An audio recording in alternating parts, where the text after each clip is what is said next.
Study IQ IAS, अब तैयारी हुई affordable. Lord Curzon 1899 to 1905। Welcome to study IQ। मेरा नाम है आदेश सिंह। दोस्तों, आज हम बात करने वाले हैं एक ऐसे वाइसरॉय की जिनका मानना था कि उनका जन्म इंडिया का वाइसरॉय बनने के लिए ही हुआ है। वाइसरॉय बनने से पहले ही लॉर्ड कर्जन इंडिया के बारे में बहुत कुछ जानते थे। वो इससे पहले कई बार इंडिया आ भी चुके थे। 1899 में इंडिया के वाइसरॉय की पोस्ट पर अपॉइंटमेंट लॉर्ड कर्जन के लिए किसी सपने के पूरा होने जैसा था। आइए जानते हैं लॉर्ड कर्जन कैसे अपने इस सपने को सच्चाई में बदलते हैं और इंडिया आने के बाद वो क्या क्या करते हैं। इंट्रोडक्शन। दोस्तों, इंडिया का वाइसरॉय बनना अपने आप में एक बहुत बड़ा टास्क तो था ही। इसके अलावा 1896-97 के फैमिन और उसके बाद ब्यूबोनिक प्लेग ने प्रॉब्लम्स और ज्यादा बढ़ा दी थी। रेवेन्यूज कम होते जा रहे थे। इसके साथ ही एडमिनिस्ट्रेटिव मशीनरी को भी समय के साथ बदलने की जरूरत महसूस हो रही थी।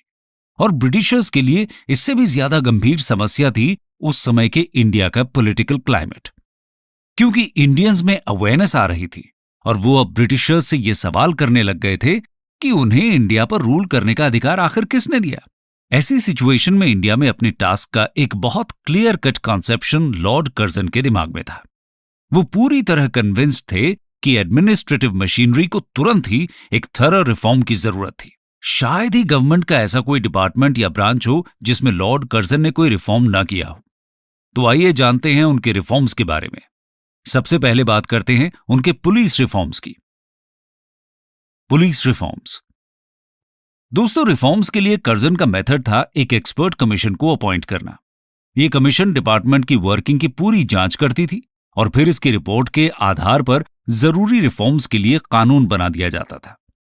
1902 में सर एंड्रू फ्रेजर की अध्यक्षता में पुलिस कमीशन को अपॉइंट किया जाता है। कमीशन अपनी रिपोर्ट 1903 में सबमिट करती है, जिसमें पुलिस फोर्स के इंप्रूवमेंट के लिए कई सारे सुझाव दिए गए थे, जैसे कि सभी रैंक्स की सैलरी इंक्रीज करना, सभी प्रोविंसेस में पुलिस फोर्स की स्ट्रेंथ को बढ़ाना, ऑफिसर्स और कांस्टेबल्स दोनों के लिए ही ट्रेनिंग स्कूल्स खोलना, हायर रैंक्स के लिए प्रमोशन की जगह डायरेक्ट रिक्रूटमेंट करना, प्रोविंशियल पुलिस सर्विस को सेटअप करना, central department of criminal intelligence को क्रिएट करना, एटसेट्रा एटसेट्रा।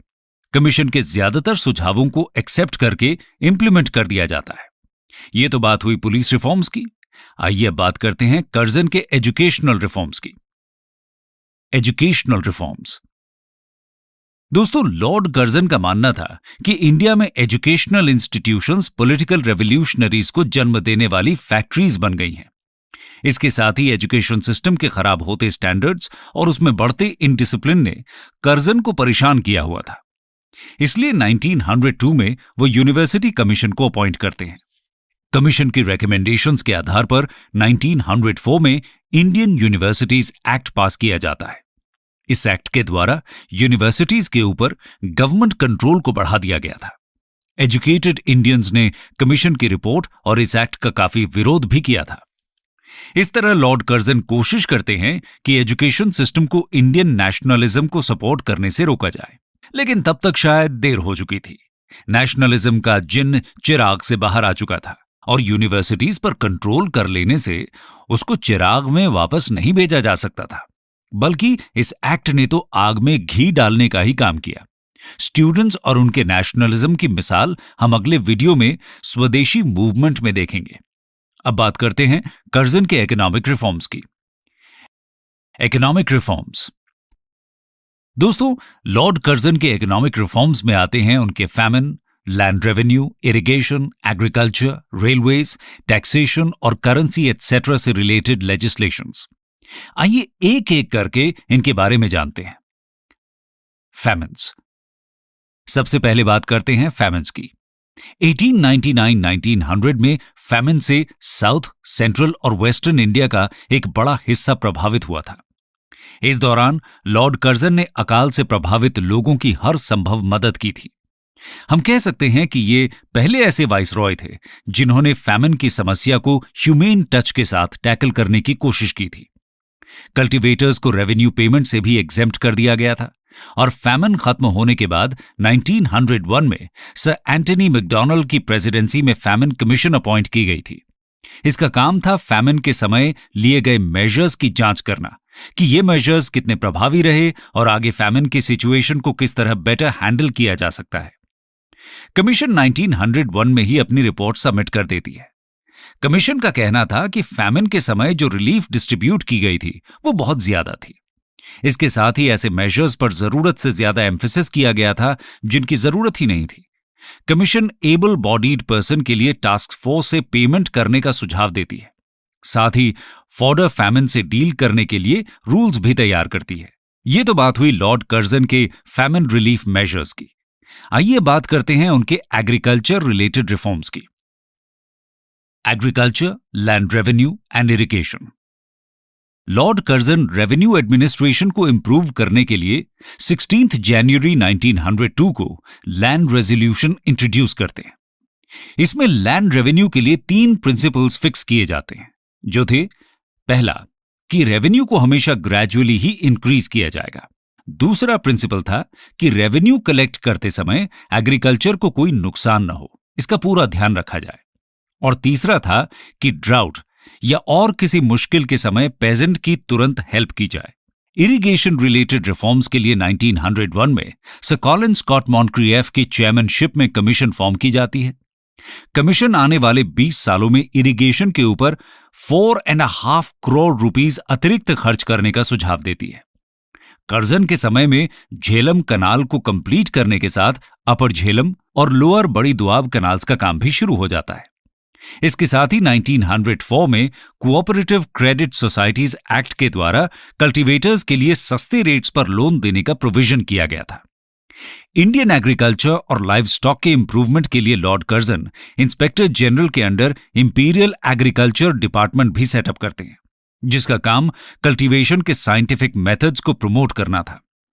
इस तरह लॉर्ड कर्जन इंडिया में एग्रीकल्चर और पेजेंट्स की कंडीशन को इंप्रूव करने की कोशिश करते हैं। एग्रीकल्चर रिफॉर्म्स के बाद आइए जानते हैं रेलवे रिलेटेड रिफॉर्म्स के बारे में। रेलवेज।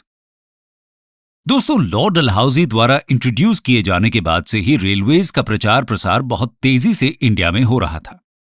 इसको और आगे ले जाने का काम करते हैं लॉर्ड कर्जन। कर्जन रेलवे के डेवलपमेंट पर खास ध्यान देते हैं। उनके समय में रेलवे की एग्जिस्टिंग लाइंस को इंप्रूव किया जाता है और साथ ही नई लाइंस पर भी काम शुरू किया जाता है। रेलवे की वर्किंग और एडमिनिस्ट्रेशन पर एडवाइस देने के लिए इंग्लैंड से railway expert mister Thomas Robertson को बुलाया जाता है। रॉबर्टसन के अनुसार रेलवे की कंडीशन अनसैटिस्फैक्टरी थी और इसमें ऊपर से लेकर नीचे तक रिफॉर्म की जरूरत थी। ये कहते हैं कि रेलवे लाइंस को कमर्शियल एंटरप्राइजेस की तरह बिल्ड किया जाना चाहिए। इसके साथ ही रेलवे एडमिनिस्ट्रेशन से जुड़े सभी मैटर्स को देखने के लिए एक रेलवे बोर्ड सेटअप करने का सुझाव भी देते हैं। लॉर्ड कर्जन कमीशन की रिकमेंडेशंस को एक्सेप्ट कर लेते हैं और रेलवे का मैनेजमेंट, जिसे अभी तक पब्लिक वर्क्स डिपार्टमेंट देखता था, रेलवे बोर्ड को ट्रांसफर कर दिया जाता है। अब बात करते हैं टैक्सेशन और करेंसी रिलेटेड मेजर्स की। Currency and taxation. दोस्तों, 1899 के Indian coinage and paper currency act के द्वारा ब्रिटिश करेंसी को इंडिया में लीगल टेंडर डिक्लेयर कर दिया जाता है और 1 पाउंड की कीमत 15 रुपए के बराबर रखी जाती है। इसके साथ ही कर्जन सॉल्ट टैक्स का रेट भी कम करते हैं। 2.5 रुपीस पर मॉन्ड के रेट को कम करके 1.3 रुपीस पर मॉन्ड कर दिया जाता है। दोस्तों, ये थे लॉर्ड कर्जन के इंपॉर्टेंट इकोनॉमिक रिफॉर्म्स। अब हम जानते हैं उनके समय में होने वाले आर्मी रिफॉर्म्स के बारे में। Army reforms. लॉर्ड कर्जन के समय में हुए आर्मी के रीऑर्गेनाइजेशन का श्रेय जाता है लॉर्ड किचनर को। ये 1902 से लेकर 1908 तक इंडिया के कमांडर इन चीफ रहे थे। इंडियन आर्मी को 2 कमांड्स में डिवाइड कर दिया जाता है, नॉर्दर्न कमांड और सदर्न कमांड। नॉर्दर्न कमांड का हेडक्वार्टर मुरी में और सदर्न कमांड का हेडक्वार्टर्स पूना में था। आर्मी की हर डिवीजन में 3 ब्रिगेड्स बनाई जाती हैं, जिसमें 2 ब्रिगेड्स इंडियन बटालियन की और 1 ब्रिगेड इंग्लिश बटालियन की होती थी। इसके साथ ही ऑफिसर्स को ट्रेन करने के लिए क्वेटा में ट्रेनिंग कॉलेज भी सेटअप किया जाता है। ब्रिटिश ट्रूप्स को बेटर आर्म्स की सप्लाई शुरू होती है। इसके अलावा आर्मी की हर बटालियन को एक सीवियर टेस्ट पास करना होता था, जिसका नाम रखा गया था द किचनर टेस्ट। आर्मी के रीऑर्गेनाइजेशन का एक मतलब यह भी था कि इस डिपार्टमेंट का खर्चा और ज्यादा बढ़ जाता है। दोस्तों, लॉर्ड कर्जन ने एंशिएंट मॉन्यूमेंट्स के लिए भी एक एक्ट पास किया था। आइए जानते हैं उसके बारे में। Ancient monuments act 1904। Lord Curzon history के स्टूडेंट रहे थे और आर्कियोलॉजी में उनका डीप इंटरेस्ट था। इसीलिए इंडिया के हिस्टोरिकल मॉन्यूमेंट्स को रिपेयर, रिस्टोर और प्रोटेक्ट करने के लिए वो 1904 में एंशिएंट मॉन्यूमेंट्स एक्ट पास करते हैं। हिस्टोरिकल बिल्डिंग्स की रिपेयर के लिए 50,000 पाउंड्स की अमाउंट सैंक्शन कर दी जाती है। कर्जन इंडियन स्टेट्स पर भी प्रेशर डालते हैं कि वो अजंता एलोरा और सांची स्तूपा जैसे इंडिया के रिच हेरिटेज को प्रिजर्व करने का काम करें। 1904 का ये एक्ट इंडिया में आज भी मॉन्यूमेंट कंजर्वेशन के लिए एक बेडरॉक की तरह माना जाता है। दोस्तों, इन सभी रिफॉर्म्स के अलावा लॉर्ड कर्जन ने 1899 में कैलकाटा कॉरपोरेशन एक्ट भी पास किया था। इस एक्ट के द्वारा कर्जन लोकल सेल्फ गवर्नमेंट के फील्ड में किए गए लॉर्ड रिपन के काम को अंडू करना चाहते थे। यह एक्ट कॉरपोरेशन में इलेक्टेड मेंबर्स की स्ट्रेंथ को कम कर देता है, जिससे कैलकाटा कॉरपोरेशन और उसकी कमिटीज में ब्रिटिश एलिमेंट की मेजॉरिटी बनी रहती है।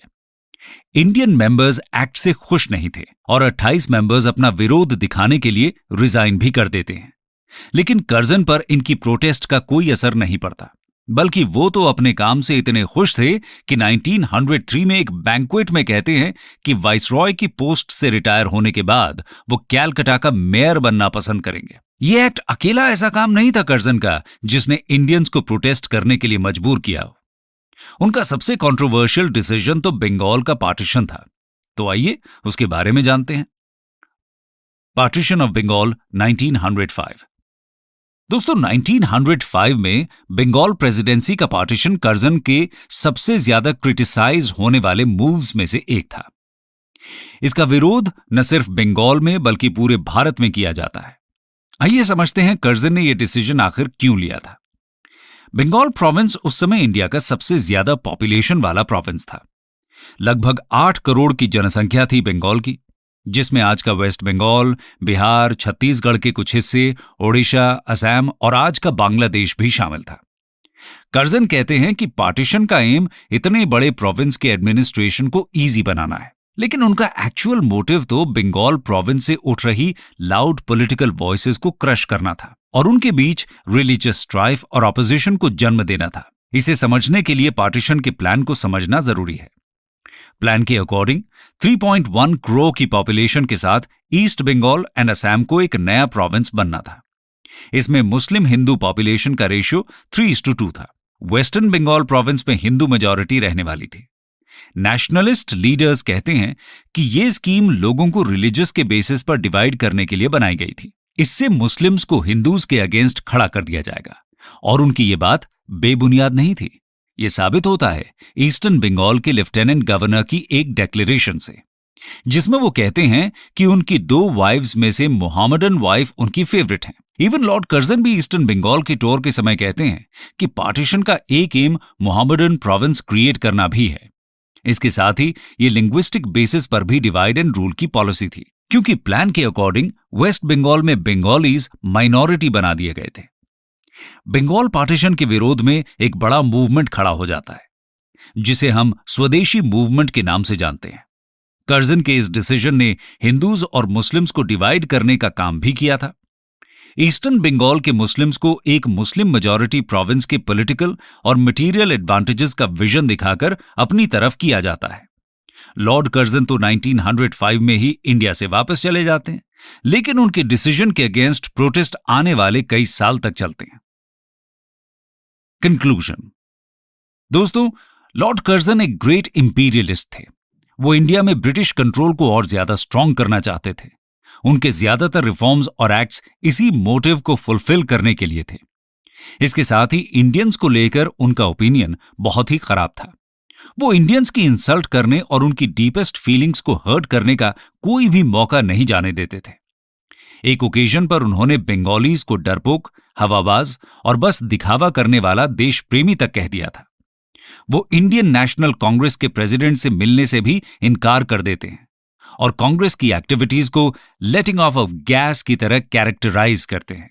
इस तरह के इम्पॉलिटिक अटरेंसेस और इंपीरियलिस्ट डिजाइन्स की वजह से कर्जन इंडिया के पॉलिटिकल अनरेस्ट को बर्स्टिंग पॉइंट तक पहुंचा देते हैं और इससे शुरुआत होती है इंडिया में पॉलिटिकल मूवमेंट के एक बिल्कुल नए फेज की। कर्जन की टिरेनी की वजह से ही इंडियंस में नेशनहुड के और भी स्ट्रॉन्ग सेंस का जन्म होता है। इस तरह देखा जाए तो कर्जन इंडिया के बेनिफैक्टर प्रूव होते हैं, भले ही उनकी इंटेंशन कभी भी ऐसी ना रही हो। स्टडी IQ IAS, अब तैयारी हुई अफोर्डेबल।